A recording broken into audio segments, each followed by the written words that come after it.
Om Shri Gurubhyo Namaha. Namaskar to all. A major transit of Rahu and Ketu is happening on 23rd of September this year. So it's going to be a very important transit because Rahu and Ketu take about 18 months to travel through a sign. So in the last 18 months we have witnessed a lot of different changes. Yes, many have been unpleasant. There have been wildfires, there have been air accidents, there have been a lot of rebellions, you can say, and yes, of course, finally the pandemic also has resulted during this last 18 months.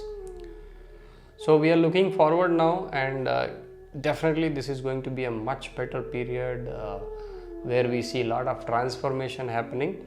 So let's look at how Rahu and Ketu are going to impact overall in this video.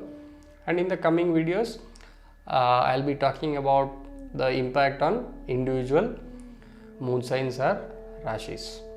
So let's look at how this Rahu Ketu transit will play in the next 18 months. On 23rd of September 2020 till 12th of April 2022, Rahu and Ketu will be in, that means Rahu will be in Taurus and Ketu will be in Scorpio. So these are two important signs for both the planets or grahas as we call them, because it is said that Rahu exalts in Taurus and Ketu exalts in Scorpio. Looking at the nature also, like from the Aries sign of Gemini, Rahu will be moving towards the Earthy sign of or Prithvi Tattva Rashi of Taurus, that is of Venus. So important thing to be noted here is Rahu is moving into Venus's sign and Ketu is moving into Mars's sign. So all in all, you can say next 18 months there will be a lot of changes in terms of your emotions, your passions, your obsessions, and then this will be the area where you will be working on. So this time will be a time of transformation for many of us. So all in all, if I have to take next 3 years, Rahu and Ketu both will be in either Venus's sign or in Mars's sign. If you look at the nature of both planets, Mars is more of forcing a lot of haste and a lot of kind of conviction, you can say. And then when you look at Venus, Venus is more about accumulation, making things better, the luxury, the beauty, and also the accumulation in terms of the financial thing. So it's going to be an interesting time, a period of transformation. So let's look at how they traverse or travel. Rahu will be transiting through the nakshatras of Mrigashira, Rohini and Kritika, and Ketu will be transiting through nakshatras of Jyeshtha, Anuradha, and finally he will move to Vishaka. So Rahu will be in Mrigashira Nakshatra till 26th of January 21, and he will move to Rohini on that day. On 5th of October 2021, from Rohini to Kritika, Rahu will move. If I look at Ketu, till 1st of June 2021, Ketu will be in Jyeshtha Nakshatra, and from there on 1st of June he will move to Anuradha. On 8th of February 2022, he will move out of Anuradha and he will move to Vishaka Nakshatra. So how the impact is going to be? Well, let's discuss a few minutes here. Like Rahu in Taurus or Vrishabha, it indicates that your desire to achieve more things, to reach higher goals, to reach higher levels is going to be very intense in this 18 months. Rahu also represents, that means Vrishabha actually, or Taurus represents a bull. So it's most likely that we will be seeing a period where the markets are going to be bullish. There's going to be growth, there's going to be expansion, there's going to be a lot of transformation. So all in all, our effort should be to outgrow our wealth, outgrow our finances. That means there is a chance that where we can work very hard and then achieve higher levels. Rahu placed in Vrishabha is definitely good because it's an exaltation sign of Rahu. So it indicates a lot of material things, materialistic things, accumulation, expansion. It also indicates comforts. So what we need to do in this period is stay focused and avoid overindulgence, otherwise there may be problems in this period. One or two financial conflicts also may arise, mainly because of this overindulgence or greed. So that you need to control. Use your energy in being more productive. Choose some of the hobbies or some interest which you want to. It could be something like I want to learn something, or I want to take some hobby, or I want to work on my relationships, whatever it is. Try to work on those things in this 18 months. It will be very beneficial for you. Now let's look at how, when Rahu transits through nakshatras, how the results are going to be. In Mrigashira, if I have to talk, this could be a time where you will do a lot of soul searching. That means we'll be looking at finding the purpose of our life. What's inside, why I am born. All those things can come up to the fore during this time. Now when Rahu moves to Rohini Nakshatra, what happens? You will be trying to gather a lot of resources, or rather you will be able to. Rohini is one nakshatra which will provide you that nourishment, that resources. So you will be able to have that resources, and you will be able to get that prosperity and happiness. Rahu will definitely expand your desire to achieve more and more when he is in this nakshatra. Now when Rahu moves from Rohini to Kritika, what happens? You start kind of doing an analysis where you will start cutting the things which are leading to overindulgence. That means you will try to find which are those unnecessary ties, or which are those unnecessary things you might be doing in the past. You will try to cut them, and your focus is mainly going to be towards your goal and towards your growth. So this is how that transformation is going to take place.